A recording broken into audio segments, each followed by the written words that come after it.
On va se pencher aujourd'hui sur une crise humanitaire terrible, une des plus graves au monde, qui se déroule en République démocratique du Congo. C'est une tragédie qui a été, disons-le, largement ignorée pendant bien trop longtemps, jusqu'à tout récemment où la communauté internationale a enfin commencé à réagir. Alors ensemble, on va essayer de décortiquer ce qui se passe vraiment sur le terrain, de comprendre les faits, les enjeux. C'est une situation, vous allez le voir, extrêmement complexe. Pour vraiment saisir l'ampleur du drame, il faut commencer par regarder les chiffres en face. Et franchement, ils donnent le vertige. Il raconte une histoire de souffrance humaine à une échelle dévastatrice. Une réalité qui est, tout simplement insoutenable. Alors accrochez-vous, le premier chiffre est absolument glaçant. Une femme est violée toutes les 4 minutes. Toutes les 4 minutes. Ce n'est pas juste une statistique abstraite dans un rapport, c'est la réalité, la violence brute que subissent les populations civiles chaque jour, chaque heure.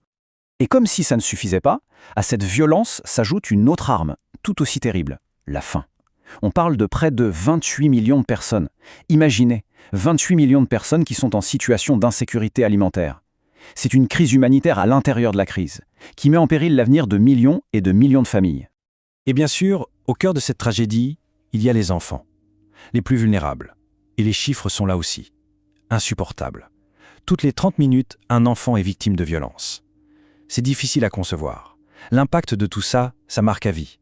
Ça brise des générations entières.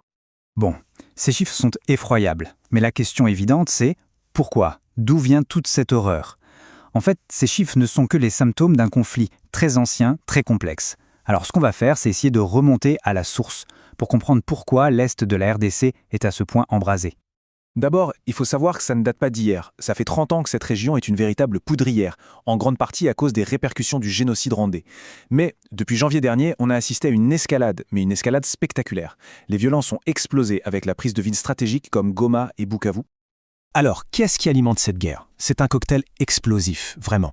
D'un côté, il y a des richesses naturelles immenses dans la région, des minerais essentiels pour nos technologies qui attirent toutes les convoitises. De l'autre, il y a l'offensive d'un groupe armé, le M23. Et, il faut le dire, de très nombreux rapports accusent le Rwanda voisin de soutenir ce groupe.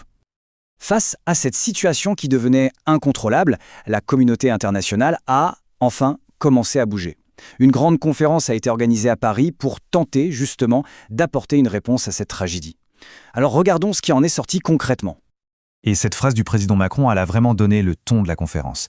Parce qu'après des années, voire des décennies de conflits, ces mots sonnent comme un tournant. C'est un signal fort, le refus de l'inaction face à une crise humanitaire qui est devenue tout simplement intolérable. Et cette volonté d'agir s'est traduite par des chiffres. Très concrètement, plus d'1,5 milliard d'euros ont été mobilisés. Cet argent, il est destiné à l'aide d'urgence, l'aide humanitaire directe pour les populations les plus vulnérables. On parle de quoi? De nourriture, de médicaments, d'abris pour tous ceux qui ont dû tout abandonner. Mais évidemment, avoir de l'argent c'est bien, mais encore faut-il qu'il arrive jusqu'aux gens qui en ont besoin. Et c'est là que la logistique devient absolument cruciale.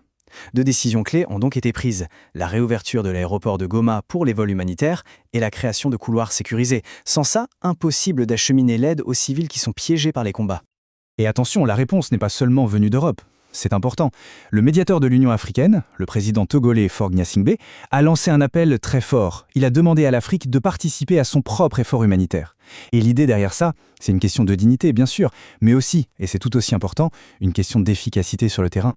Bon, 1,5 milliard d'euros, des couloirs humanitaires. C'est un pas en avant, c'est clair, un pas majeur même.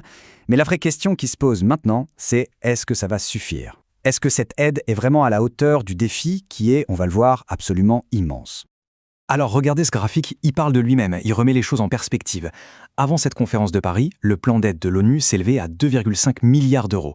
Le problème, il n'était financé qu'à 16%. C'est dérisoire. Donc oui, l'aide qui vient d'être promise est vitale, absolument, mais elle ne fait que commencer à combler un vide abyssal. Le chemin est encore très, très long.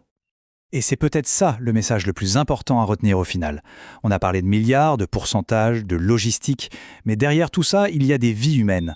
Chaque chiffre, c'est une famille déplacée, un enfant traumatisé. C'est, comme le dit cette phrase, une déchirure d'une humanité blessée. Pour conclure, cet effort humanitaire est une réponse vitale, urgente, personne ne peut le nier. Mais, et c'est un grand mais, face à un conflit qui a des racines politiques et économiques si profondes, qui durent depuis si longtemps, une question reste en suspens. Cette aide, à elle seule, peut-elle vraiment suffire à panser des plaies aussi profondes? C'est tout le défi qui attend maintenant la RDC et le reste du monde.